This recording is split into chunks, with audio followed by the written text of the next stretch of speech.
Bueno, primero que todo, gracias por venir a esta charla. Creo que hay algunas personas que conozco, otras personas que no. Primero que todo, quiero agradecer al Fab Lab, al Gonza, al Joaco, a la Danisa por haberme invitado a esta charla. Obviamente siempre es un agrado y un honor estar hablando sobre esta temática que por lo menos es mi pasión. Entonces, vamos a ver si es que logramos, con la experiencia que hemos adquirido durante tanto tiempo, ver si es que podemos ayudarles a ustedes, competidores de la Buchef Robotic Challenge, ¿ya? Como ustedes saben, ya mi nombre es Andrés Berkovich, soy desarrollador robótico, también hago clases en la Facultad de Ciencias Físicas y Matemáticas de la Universidad de Chile, del ramo competencias robóticas, por si están interesados o interesadas en tomarlo. Este ramo básicamente aprendemos a desarrollar robot racers en toda su complejidad, obviamente de la mejor forma que se puede, digamos, desde el aula. Entonces, vamos a empezar ahora primero con entender por qué estas competencias se llaman robot racer y no se llaman line follower, ¿ya? Entonces, bueno, la primera diferencia que hay entre un line follower y un robot racer es que un robot racer parte desde el minuto cero, parte con un line follower. O sea, el punto cero, el punto de partida de un robot racer es un line follower, ¿ya? Todo robot racer es un line follower, técnicamente hablando, pero no todo line follower es un robot racer.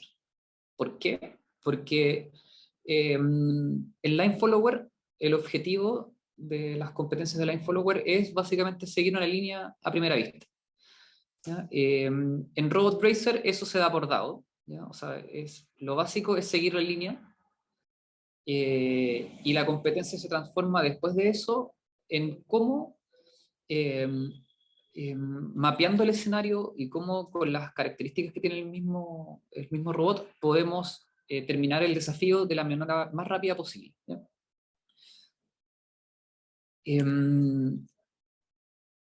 Básicamente, la diferencia entre un robot racer y un line follower son básicamente tres aspectos que voy a intentar nombrarlos acá, pero básicamente es el mapeado del escenario, ¿ya? Voy a ser súper breve y práctico porque entiendo que igual la gente que está acá está pensando en la competencia robótica, entonces hablar mucho de literatura no tiene mucho sentido.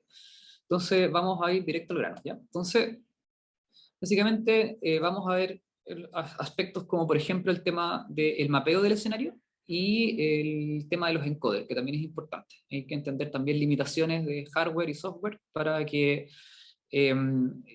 entendamos cómo se hacen estas cosas y al momento de aplicarlos a nuestro robot no caigamos en las mismas cosas que, o por lo menos me tocó caer a mí, que es un gastadero de plata y tiempo, que vale, es importante. Entonces, vamos a tratar de hacer cálculos súper sencillos, pero que al final nos va a ayudar a hacer un mejor robot, ¿ya? Entonces, el primer desafío es entender de que para poder mapear el escenario debemos entender dos conceptos súper importantes. La primera es medir confiablemente la cantidad de trazos de la pista, ¿ya? Y la segunda es medir la longitud y el radio de cada trazo, ¿ya? Como ustedes saben, en la categoría Robot Racer podemos encontrar una marca a la izquierda o una marca a la derecha, ¿ya? La marca a la izquierda lo que hace es distinguir el principio y el fin de un cambio de curvatura, ¿ya? Porque, bueno, ¿no? Recordemos que las pistas de road racer están compuestas por líneas rectas y curvas, ¿ya? Curvas perfectas, ¿ya? Entonces, cada vez que hay un cambio de curvatura, hay una marca a la izquierda. Esas marcas a la izquierda o a la derecha le vamos a llamar desde ahora en adelante hits, ¿ya? Tocar un hit. Entonces, a la izquierda, como les comenté, podemos ver un hit de cambio de curvatura, y a la derecha podemos ver un hit que delimita el principio y el fin de un escenario, ¿ya? En donde se supone que tiene que detenerse el robot y también empezar, ¿ya? Entonces, como les comenté al principio, para poder registrar el escenario, básicamente tenemos que ocupar tres aspectos que son importantes. La primera son los heat sensors, ¿ya? Que son los sensores que se ponen lateralmente en el robot para poder ver si es que estamos detectando o no la marca, el hit, ¿ya? También nos importa trabajar con los encoders, que ya vamos a ver de qué se tratan los encoders. Y la tercera es básicamente el algoritmo matemático que nos va a ayudar a que las cosas que estemos midiendo con los sensores sean las cosas correctas, ¿ya? Vamos entonces, antes que todo, vamos a ver un video que yo creo, o sea, de hecho, después de ver el video me di cuenta que en realidad podría ahora explayarme todo lo que quiera, digamos, respecto a cómo mapear el escenario, pero un video al final vale más que 1000 presentaciones, sobre todo si es que está bien explicado. Entonces, primero quiero invitarlos a ver este pequeño video, es cortito, que básicamente habla de cómo detectar correctamente los hitos izquierdos y derechos, o los hit sensors, ¿ya? Em, yo sé que es algo que en teoría debería parecer trivial, pero no lo es, ¿ya? Porque un robot cuando anda en un escenario como este puede hacer fácil 1000 mediciones por segundo. Entonces esa marquita que vemos acá, ¿ya? La puede detectar fácilmente 200 veces. Entonces no puede marcar que hay 200 marcas y entonces tenemos que entender y tenemos que hacer un algoritmo que sea correcto, eficiente, incluso elegante, para poder detectar de una forma correcta, obviamente, los hitos geográficos que podemos encontrar en la pista. Entonces, para eso quería mostrarles el método Lamborghini para el reconocimiento de hitos geográficos en Robot Racer. Ojalá que esté compartiendo audio. Sí, estoy compartiendo. Avísenme si es que escuchan o no. Sí, ya. Una de las diferencias más significativas entre un seguidor de línea y un road racer es que el seguidor de línea solo se limita a seguir una línea a primera vista, mientras que en las competencias de road racers, los competidores tienen hasta 3 oportunidades para lanzar su robot. En Road Racer, el objetivo es que el robot se aprenda el camino y lo recorra de la forma más rápida posible.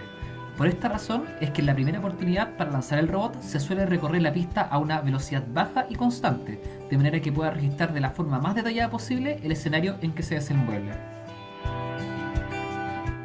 Con el escenario totalmente registrado, el robot puede optimizar su recorrido aumentando o disminuyendo su velocidad dependiendo de la dimensión y curvatura de los trazos, acortando significativamente el tiempo registrado.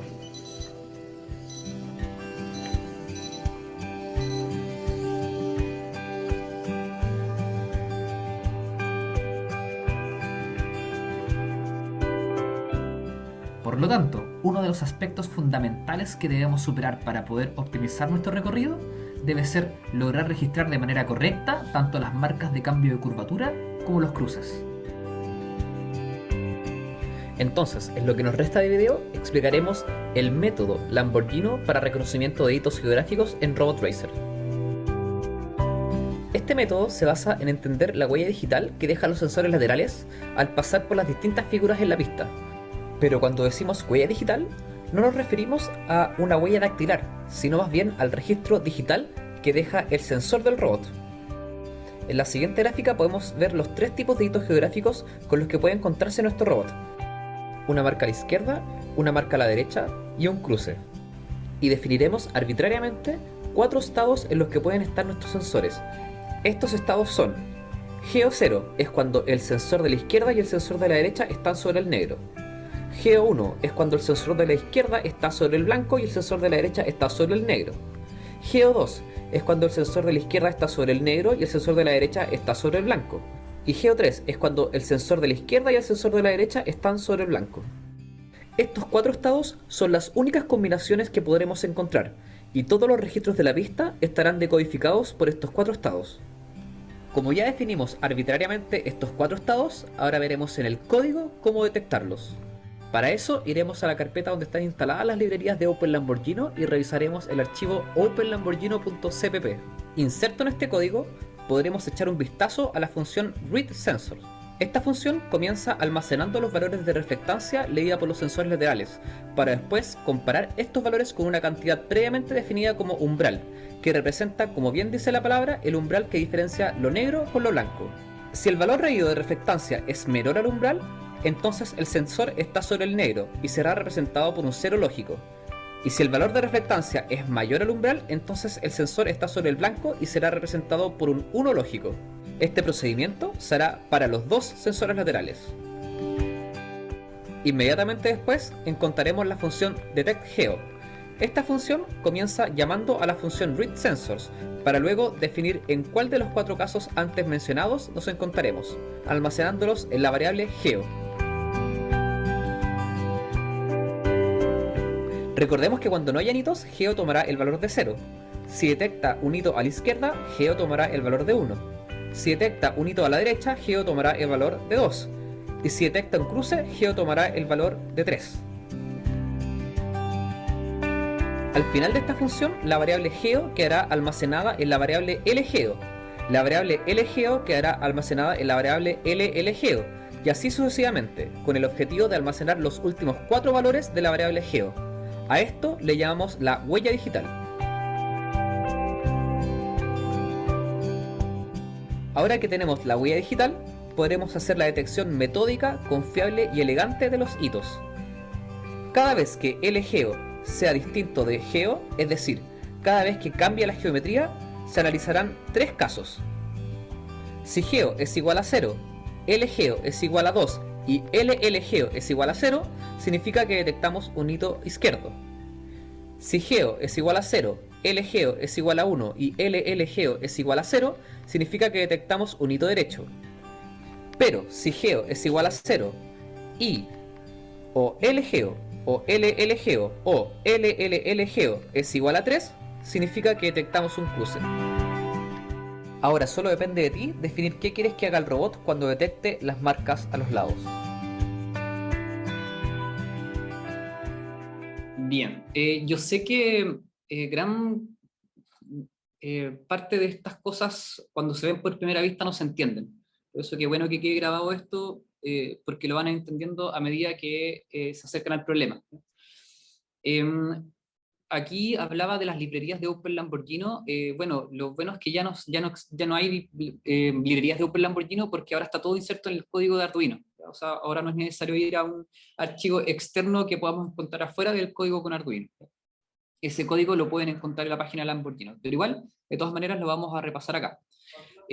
Unos aspectos que, bueno, de los cuales hablamos en la página de Lamborghini, que todo esto, no sé si saben, pero bueno, yo soy el desarrollador de Lamborghini. Lamborghini es una versión open source del robot de competición con el que hemos ido a Japón desde el año 2015 hasta la fecha.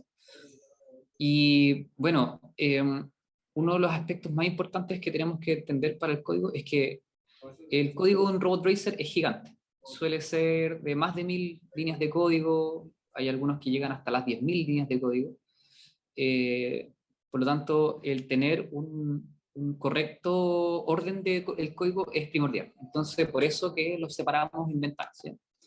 Todo este código está en la página de Open Lamborghini por si acaso.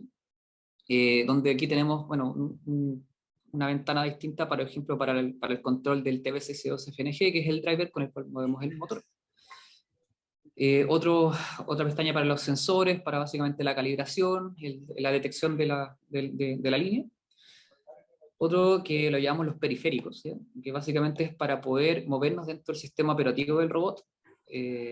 Básicamente es para la interfaz humano-máquina.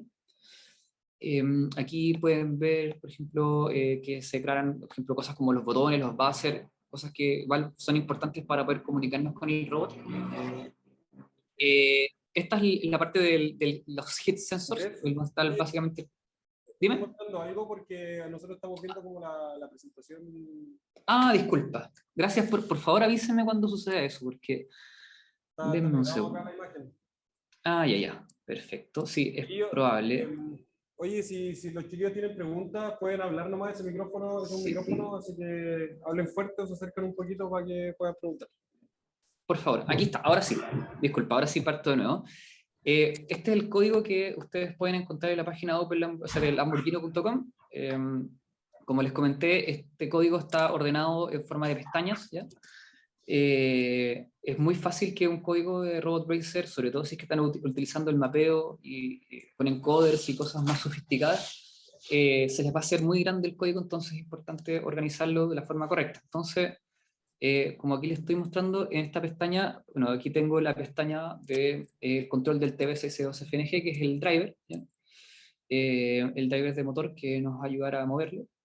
Entonces, con una función súper simple, que se llaman motores, nosotros vamos a mover fácilmente el motor de la izquierda y el motor de la derecha, ¿sí?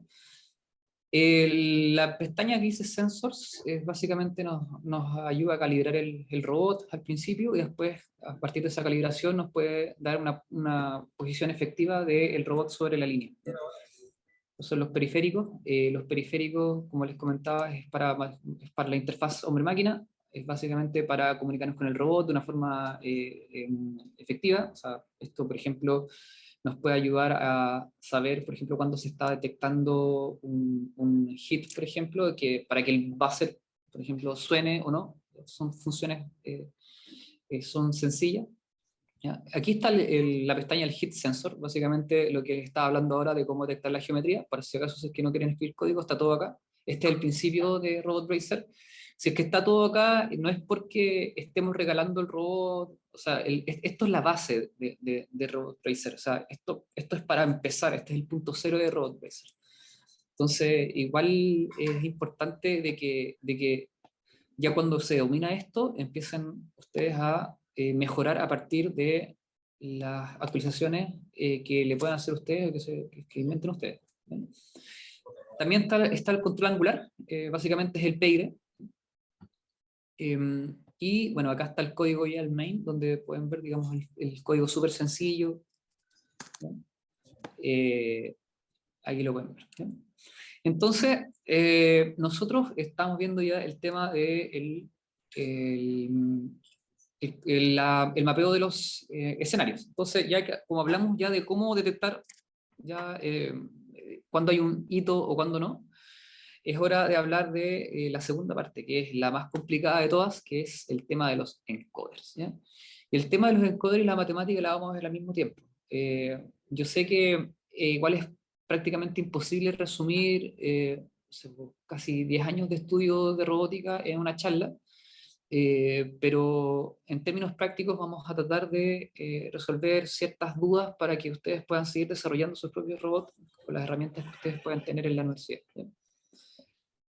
Bien, vamos a cambiar ahora entonces de pantalla para seguir con la presentación que la tengo acá. Bien, seguimos. Entonces ya tenemos por lo menos ya la parte del hit sensor, lo tenemos ya definido, ya hablamos de eso y está en las librerías de Lamborghini. Ahora viene la parte de el registrar los pasos de cada rueda, ¿ya? Si es que nuestro objetivo es mapear, obviamente, el escenario, debemos hacerlo de la mejor manera posible. Hay muchas formas de poder mapear. Incluso un mouse podría mapear técnicamente un escenario, ya que el mouse tiene como el sensor que logra detectar cuánto ha avanzado. Hay algunos que son muy precisos. El problema de la tecnología de los mouse que los que he visto es que pueden aguantar velocidades de hasta máximo 1 metro por segundo. Cuando estos robots van muy rápido, pueden llegar hasta los 5 metros por segundo. Hay, creo que un récord en la All Japan Robot Racer Contest de un robot que estuvo en un momento en una línea recta gigante de como 30 metros, logró los 7,5 metros por segundo. Entonces, bueno, el tema de los encoders se suele trabajar mucho para los ingenieros electrónicos. Y por eso mismo es que los robots son súper feos, porque los diseñan ingenieros electrónicos. Porque el motor es algo mecánico y el encoder es algo electrónico. Entonces, cuando el mecánico hace la pega al electrónico o el electrónico hace la pega al mecánico, suelen quedar cosas un poco no resueltas. Entonces, ahora vamos a tratar de abordar este tema de la forma más multidimensional posible. Vamos entonces a ver lo siguiente. Esto es un encoder, ¿ya? Esto es un encoder. Básicamente en Robot Racer los encoders suelen estar adheridos al motor, así como lo podemos ver acá. Este es un motor, un Pololu, un Micro Metal Gear Motor with Standard Motor Shaft. Es un nombre, se puede buscar fácilmente por Micro Metal Gear Motor, o los pueden buscar también en AliExpress como N20 Motor. Que bueno que está quedando grabado para que así puedan volver al video si es que si hay algo que no recuerdan. Los encoders vienen de muchos tipos, hay encoders ópticos, hay encoders magnéticos, cada uno tiene sus ventajas. ¿Ya? Los encoders generalmente utilizan dos canales para poder obtener la cantidad de vueltas que ha dado el eje. ¿Ya? En el caso de este motor es la parte pequeña, digamos, de este motor, digamos, la parte del cuerpo, perdón. Es básicamente el motor, es un motor muy pequeño que gira a 30.000 RPM, ¿ya? Y que tiene una reducción. Esa reducción puede venir de muchas formas, pueden haber reducciones de 5:1, de 10:1, de 20:1, de 30:1, hay de muchos tipos. Esta creo que es de 10:1. Entonces, si es que el motor gira a 30.000 RPM, entonces el eje donde va a estar la rueda va a girar a 3.000 RPM. ¿Ya? Pero por cada vuelta que gire el motor, el encoder, o perdón, el eje trasero de este motor va a girar 10 veces. Entonces eso nos va a ayudar, obviamente, a aumentar la resolución de nuestro robot. Se suelen también utilizar interrupciones del microcontrolador para poder procesar las señales. ¿Ya? ¿Qué es esto? Se les voy a mostrar con un ejemplo súper práctico. Voy a meterme acá. Si ustedes, por ejemplo, buscan voy a compartirles pantalla en un segundo. Si ustedes, por ejemplo, un segundo. Encoder. ¿Están viendo lo que estoy buscando, cierto? ¿O no? ¿Sí? Ya. Si ustedes buscan por encoder PJRC, bueno, Polstrofegen es un desarrollador de, no sé si lo conocen, el microcontrolador que se llama el TINSI, o sea, no se llama TINSI el microcontrolador, pero sí la plaquita. Es como la evolución de Arduino, que obviamente tiene mucha más potencia, todos los pines aguantan interrupciones, tiene un montón de cosas, pero básicamente así funciona el encoder. El encoder tiene dos pines, ¿ya? Entonces, con esta ayuda de estos dos pines, que están traslapados, así como aparecen acá, si es que los dos pines están, digamos, sobre el azul, digamos, detecta una posición hasta que un pin 1 está sobre el blanco y el pin 2 está sobre el azul, después los dos pines están sobre el blanco, y después está el contrario, digamos, sobre el azul y otro sobre el blanco.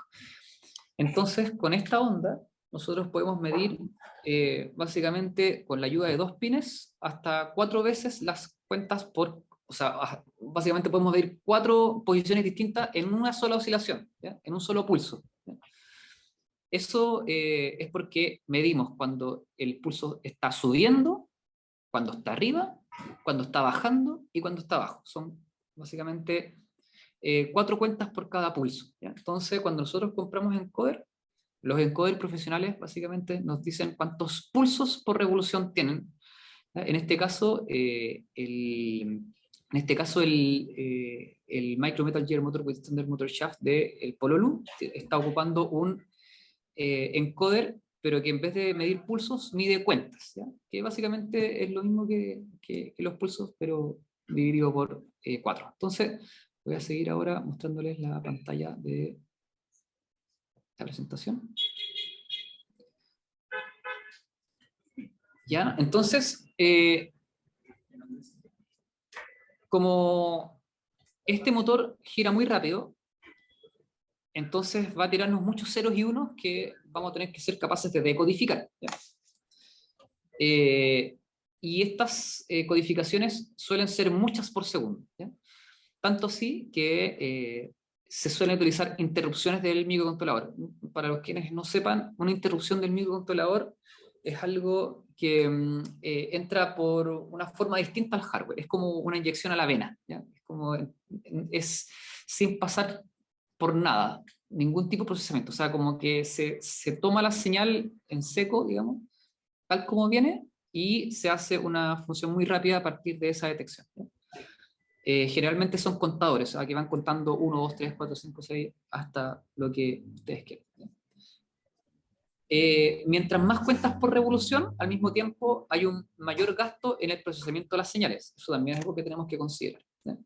Y como ejemplo, vamos a utilizar este mismo robot y vamos a hacer un cálculo, ¿ya? Vamos a pasar. Por ejemplo, este motor es, como les comenté, un Micrometal Gear Motor with Standard Motor Shaft de 10 a 1, o de 1 a 10, ¿no? Que tiene un encoder magnético que tiene 12 cuentas por revolución del eje trasero, ¿ya? El eje trasero es el de acá, ¿ya?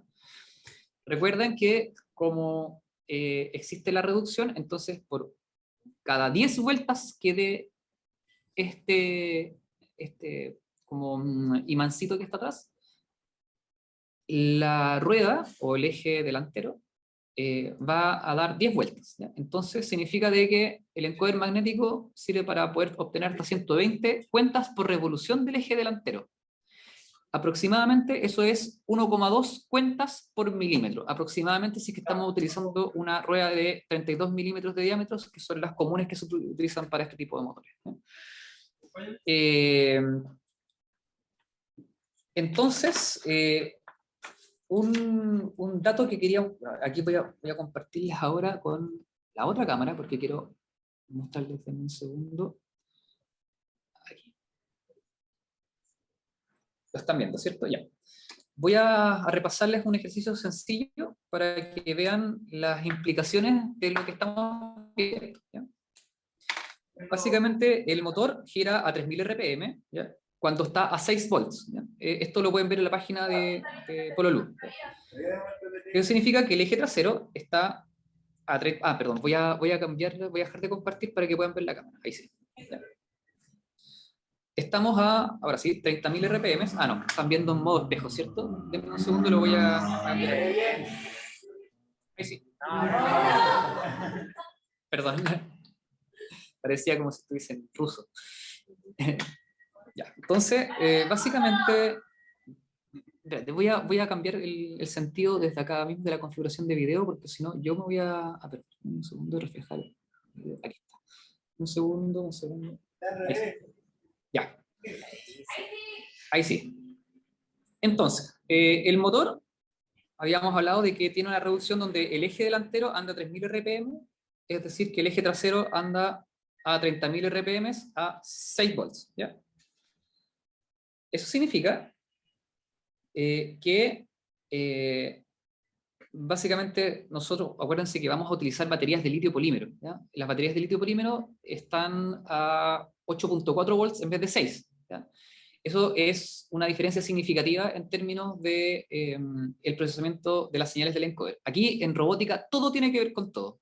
La batería tiene que ver con el procesador, las ruedas tienen que ver con la batería, todo tiene que ver con todo, ¿ya? Entonces, ojalá puedan repasar este video las veces que sea necesario para poder entender de lo que estamos hablando.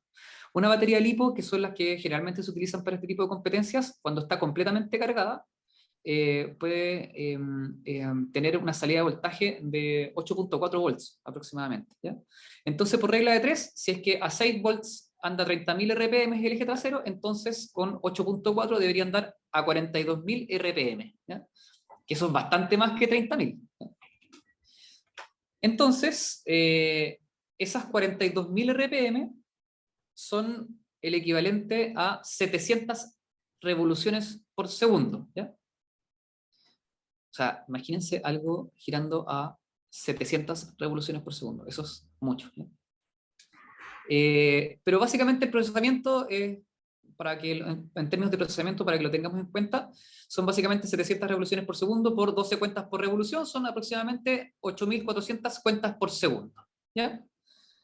Si trabajamos con un sample rate de 1 milisegundo, que es lo normal que se utiliza, básicamente son 100 muestras por segundo, generalmente el loop en este caso, imagínense que ustedes están trabajando con Arduino, el loop del Arduino, la idea es trabajarlo, o lo ideal, es trabajarlo con una velocidad de muestreo de 1000 muestras por segundo, o sea que se ejecute el código, el loop 1000 veces por segundo.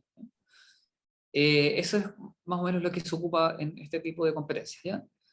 Entonces, ¿qué es lo que sucede? Si nosotros tenemos una tasa de muestreo de 1000 muestras por segundo y tenemos al mismo tiempo 8400 cuentas por segundo, habrán cuentas fantasmas.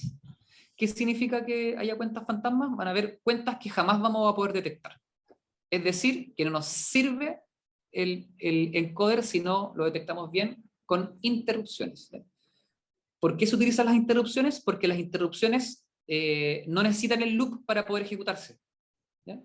Las interrupciones se trabajan por detrás del microcontrolador.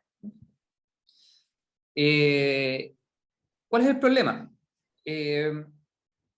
Básicamente el problema es que el Arduino hacemos la pregunta, si nos sirve el Arduino Nano, y la respuesta es no. ¿Por qué?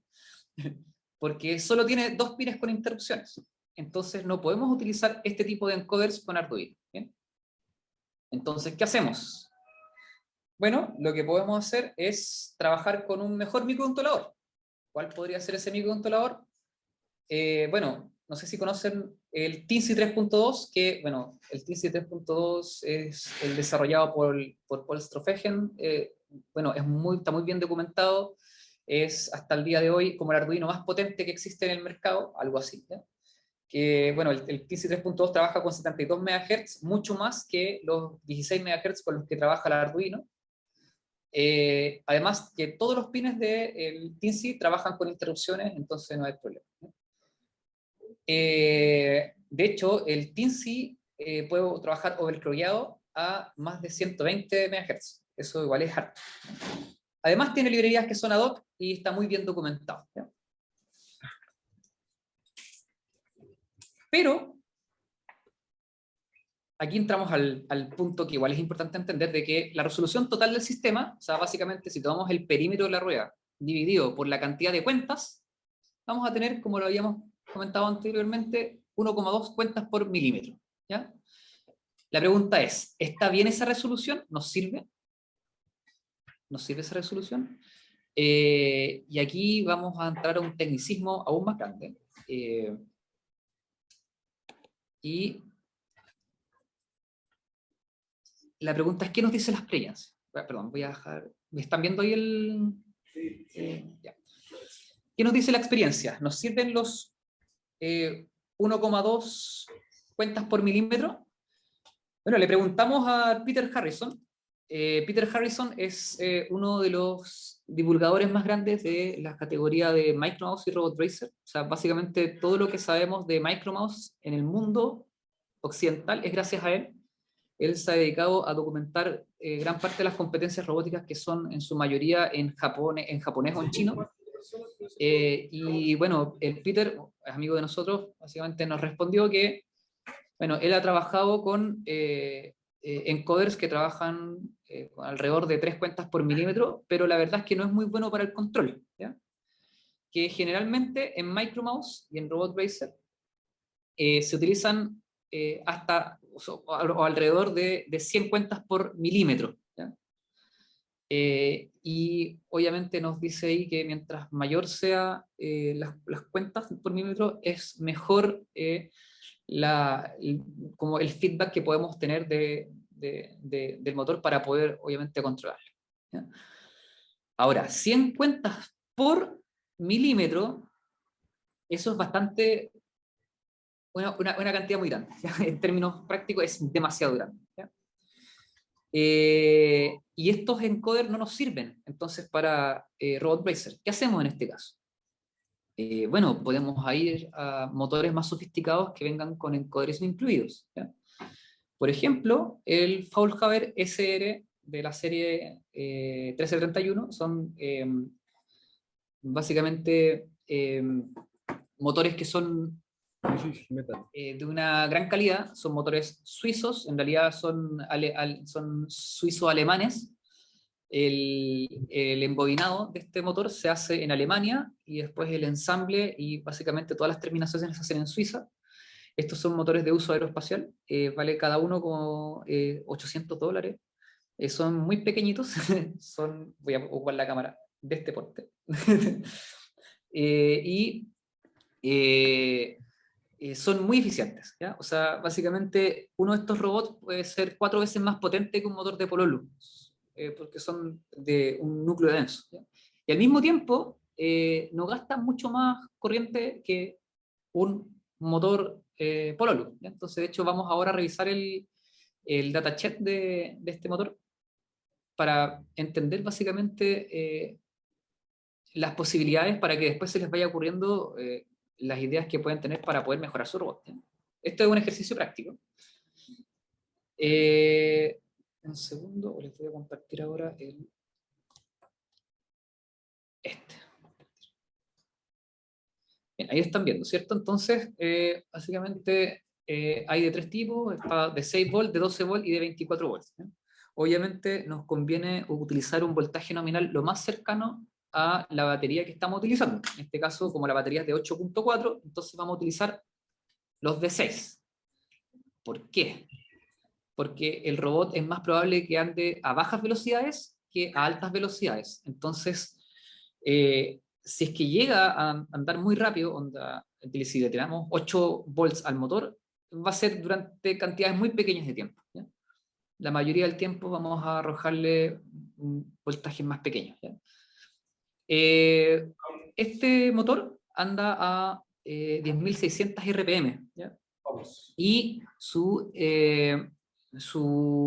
fuerza, o sea, su torque, bueno, de hecho esto es un motor profesional, por eso que tiene todo este datasheet que viene obviamente muy documentado, que es importante para poder hacer su robot y que tengan las mediciones correctas del motor antes de comprarlo y utilizarlo en sus proyectos, porque igual es un caro, ¿ya? Si es que ustedes, por ejemplo, toman la constante de corriente, ¿ya? Está en amper partido por newton metros, perdón, en newton metros por metros, si no me equivoco. Esto, bueno, hasta aquí. En speed aquí está el torque. Aquí están en newton metros, ¿ya? Newton metros milímetros.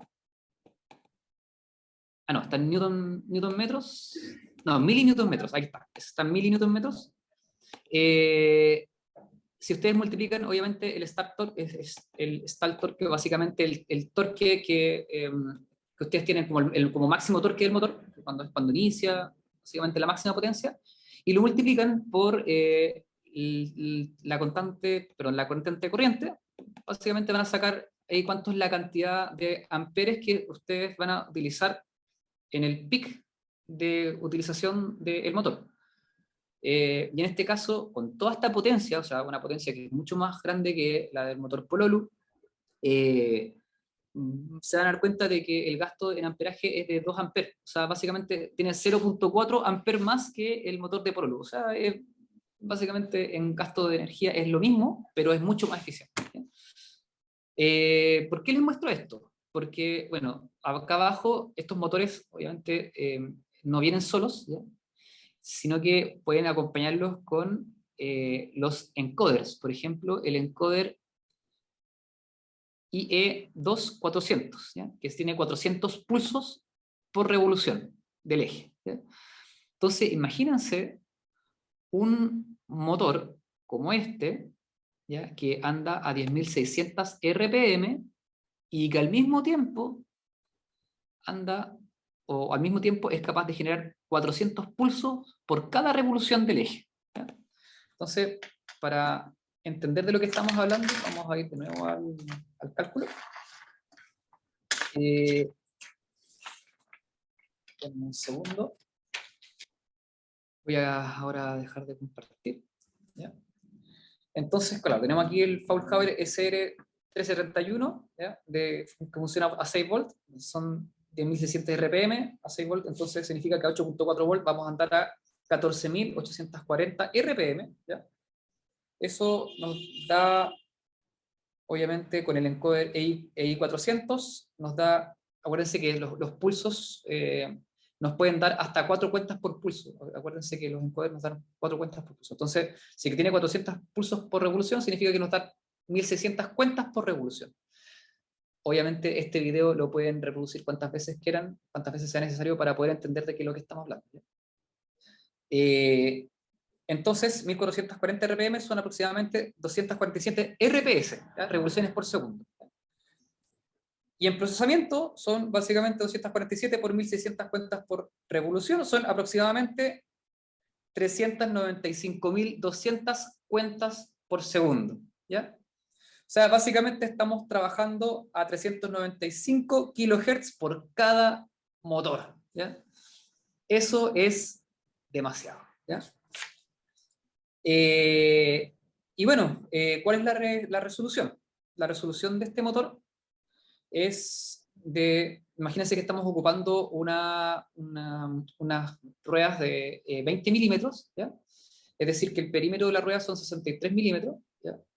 Con una reducción de 1 a 3, porque generalmente se ocupa esta configuración donde está el motor, obviamente en el medio. El motor, imagínense que gira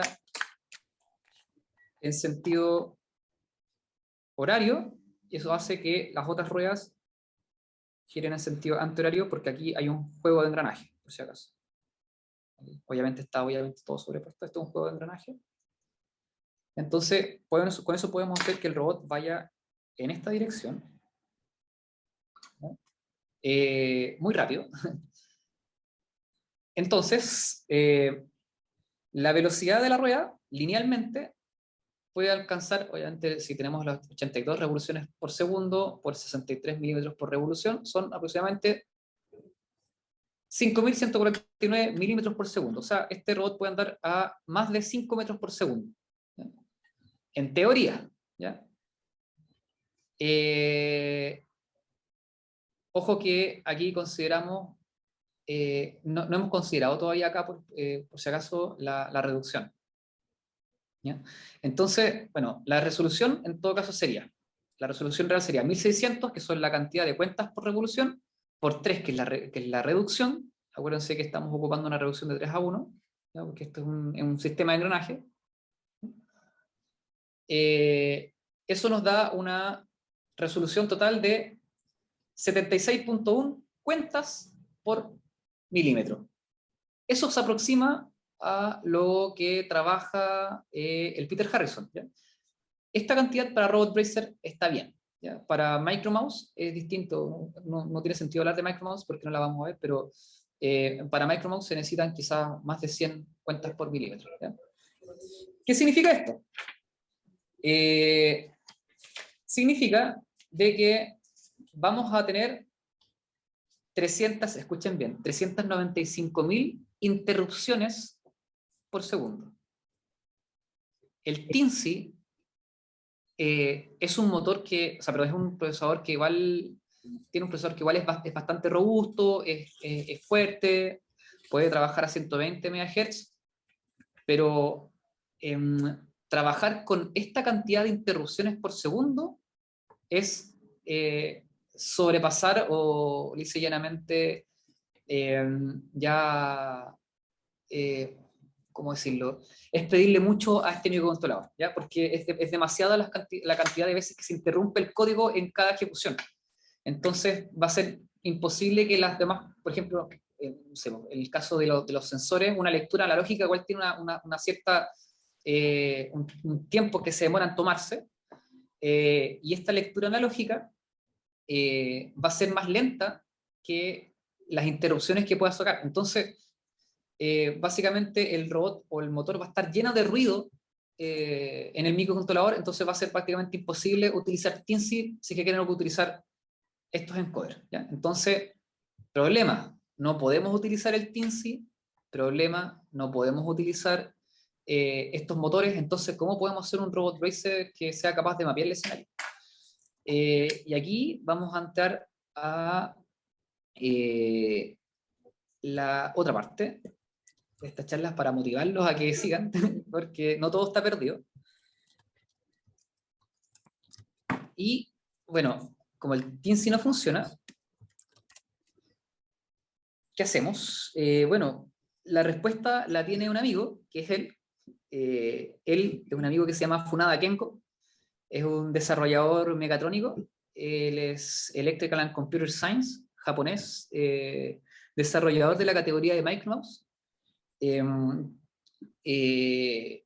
muy buen desarrollador y que nos dio una idea que es espectacular. De hecho, una idea que la replicamos acá y por lo menos ha sido desde ese entonces la forma en la que el Lamborghini, la versión profesional, la versión de competición, soluciona este tema, que es básicamente utilizar este microcontrolador. No sé si, no sé si lo van a ver ahí. Creo que no. ¿Ven el zoom o no? No ven el zoom. Sí. Ah, ya, bueno. Esto que ven ahí es el microcontrolador, el MA700, ¿ya? Obviamente hay distintas formas, pero básicamente se compone de lo siguiente. Está la rueda, esto, por ejemplo, este es el eje del motor, ¿ya? El eje del motor hace girar estas dos ruedas, ¿ya? Y esta rueda está anclada a un eje también, donde en la punta del eje hay un imán. Y este imán da vueltas y esas vueltas son detectadas por el procesador, el microcontrolador, en realidad no es un microcontrolador, sino que es un chip, es el MA700. ¿Ya? Técnicamente es como un transductor o algo así. ¿Ya? Y este MA700, que ahora vamos a ver el datasheet. Un segundo.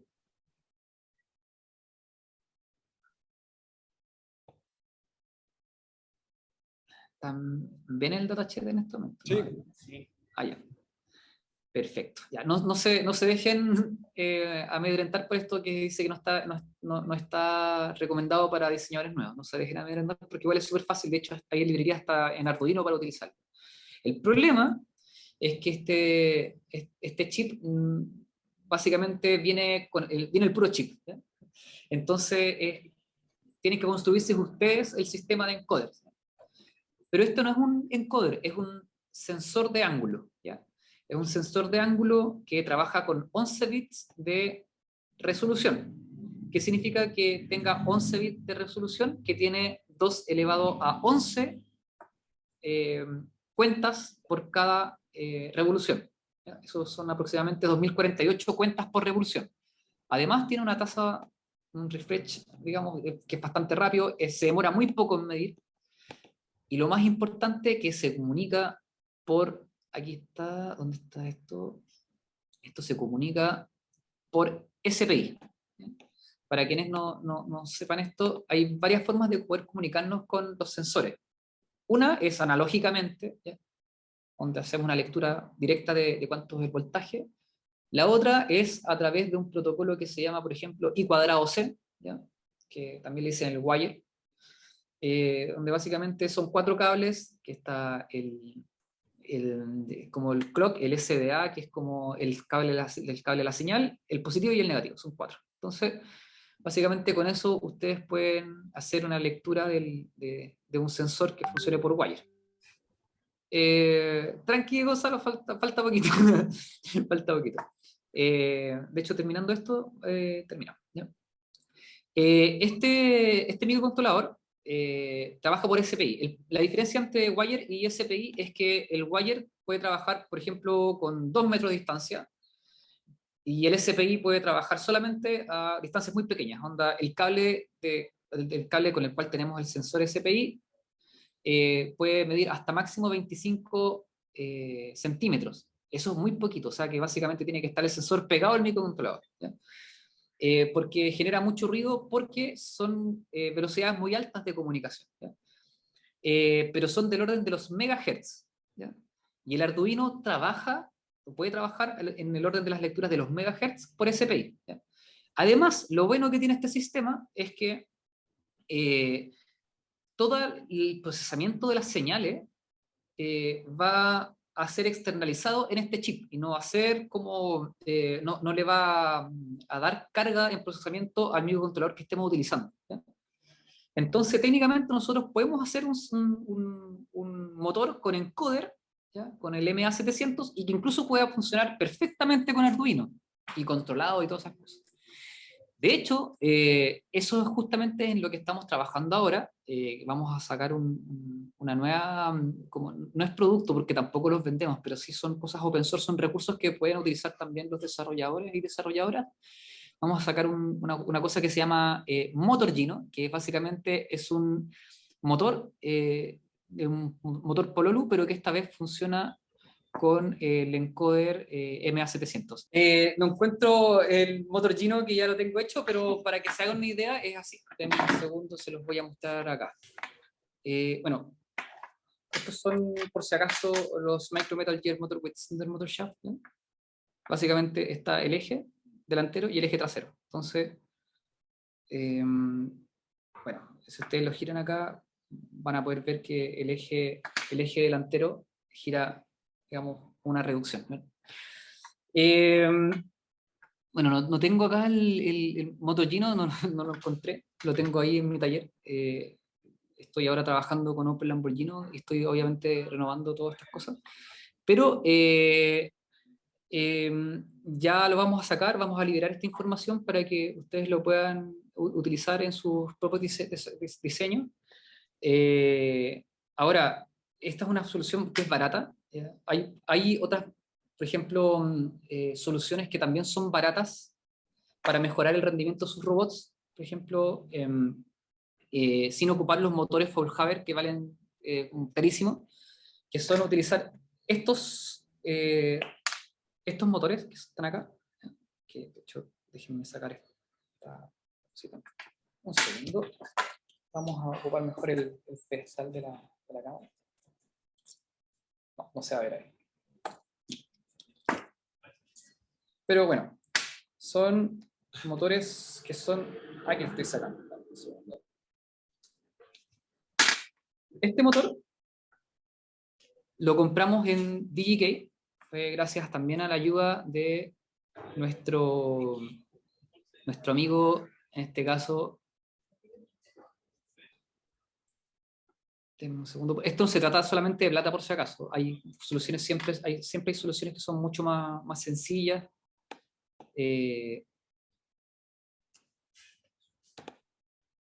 Ya.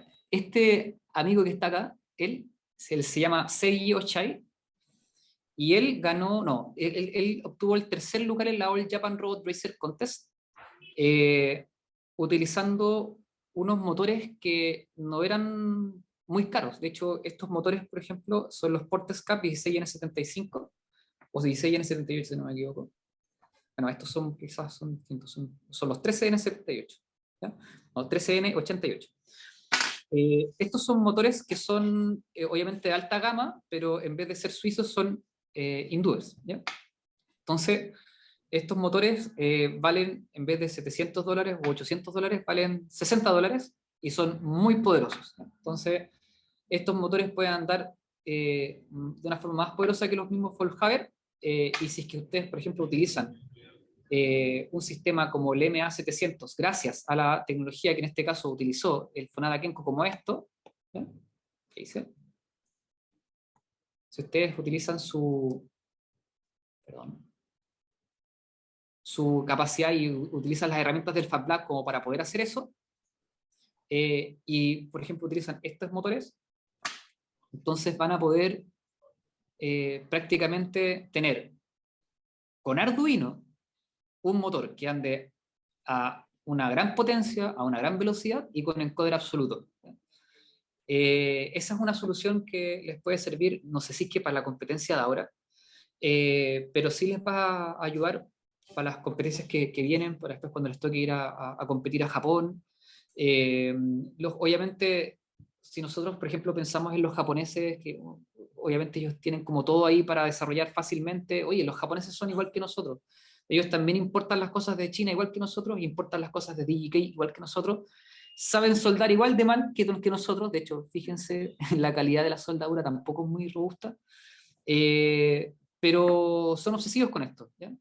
Entonces, cuando hay ideas, cuando hay como unas buenas ideas para desarrollar, siempre se puede avanzar en este tipo de competencias. Y estas son las cosas que al final marcan la diferencia. En términos de competencia, entonces, y aquí para finalizar, voy a poner ahora la cámara.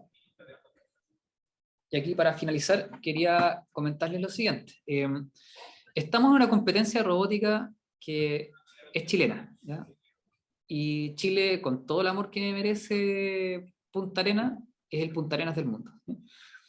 O sea, no hay nada más lejos que Chile en el mundo. O sea, todo lo que nos llega acá, nos llega así como porque viene para acá, no porque va pasando por acá, porque nadie va a pasar por Chile, porque es la última parada del metro, ¿ya? Así, en términos prácticos. Entonces, eh, yo creo, en mi experiencia compitiendo acá en Chile, de que el 80% de las desarrolladoras y desarrolladores que llegan a esta competencia robótica ni siquiera se les va a mover el motor, no se les va a mover o no van a aprender el robot. O sea, eh, y es lamentable, pero el desafío está en que ustedes sean de las personas que sí se les prende el robot y que por lo menos sea capaz de terminar bien una vuelta, ¿ya?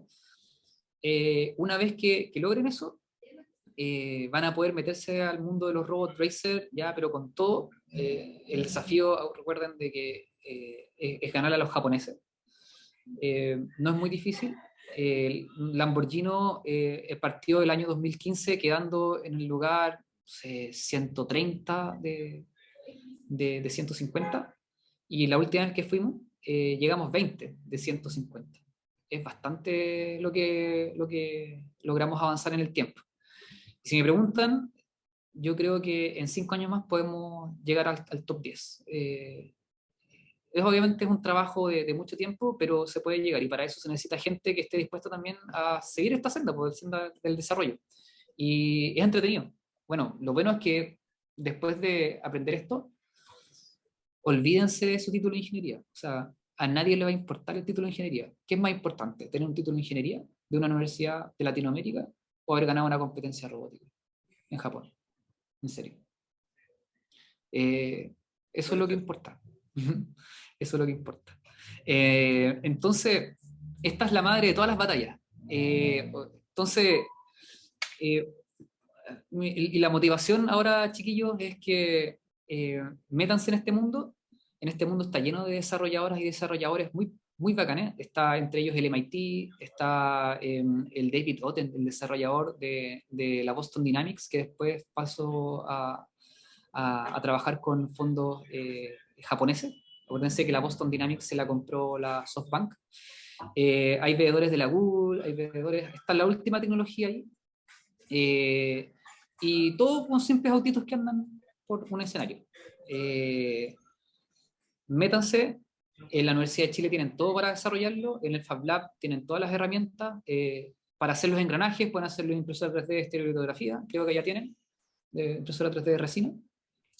Los motores los tienen, tienen a los profesores más encima para hacerlo. O sea, metámonos y empecemos a desarrollarnos tecnológicamente. Y al final de todo esto van a salir sabiendo de electrónica, de mecánica, de informática, de diseño, en fin. Van a ser unos profesionales completos. Esa fue mi presentación, chiquillos, y ojalá que les vaya bien en la competencia. Bueno, vale.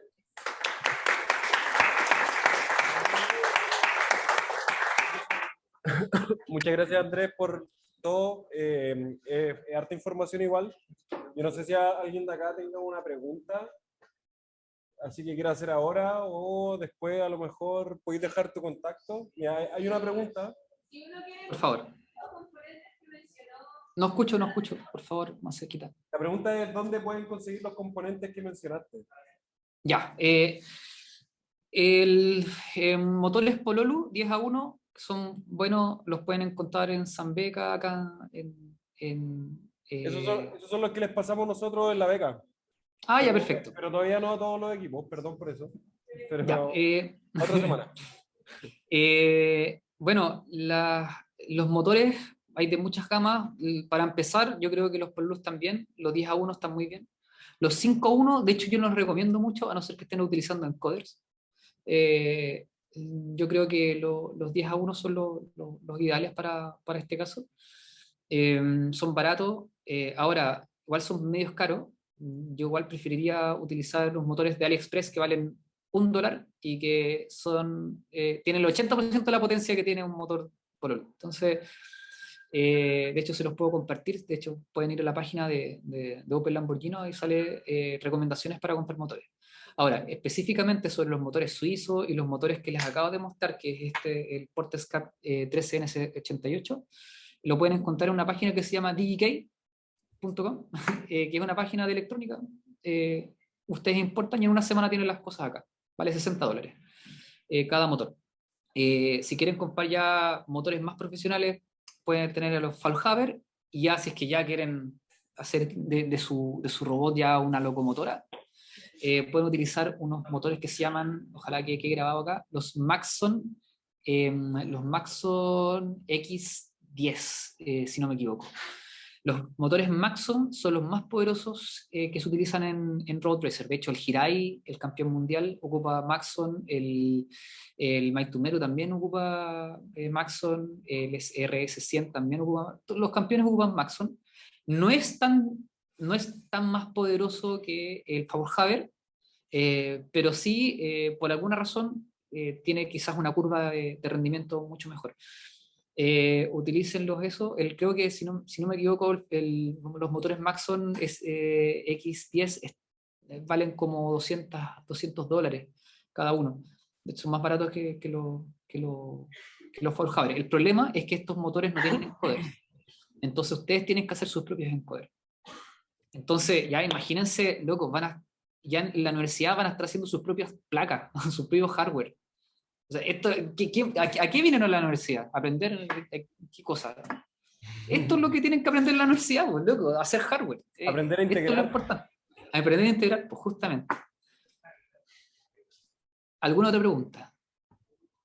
No sé si respondí bien tu pregunta o quizás quieres algo más específico. No sé. Sí, igual tenemos nosotros aquí, bueno, también compramos en DigiKey, es un poco más caro el envío porque vienen de Estados Unidos y mínimo tienen que pagar como $100 por envío. Pero si Sí. se hacen grupos grandes y Eso. compran todo de una, ahí el envío sale igual $100, entonces... Sí. Avisen cuando hagan grupo porque yo también quiero comprar cosas ahí. De hecho, ahora salió una nueva versión del MA700, acuérdense de ese encoder, que se llama el MA710, que está optimizado para utilizarse el encoder como side shaft. Que igual eso es entretenido, porque ya no es necesario poner el imán, o sea, no es necesario poner el MA700 como atrás del imán. Entonces, imagínense que si este es el eje del motor, el MA700 tiene que estar así. Ya, pero con este MA710, pero el MA710, el MA710 puede estar, si este es el eje, puede estar acá, abajo.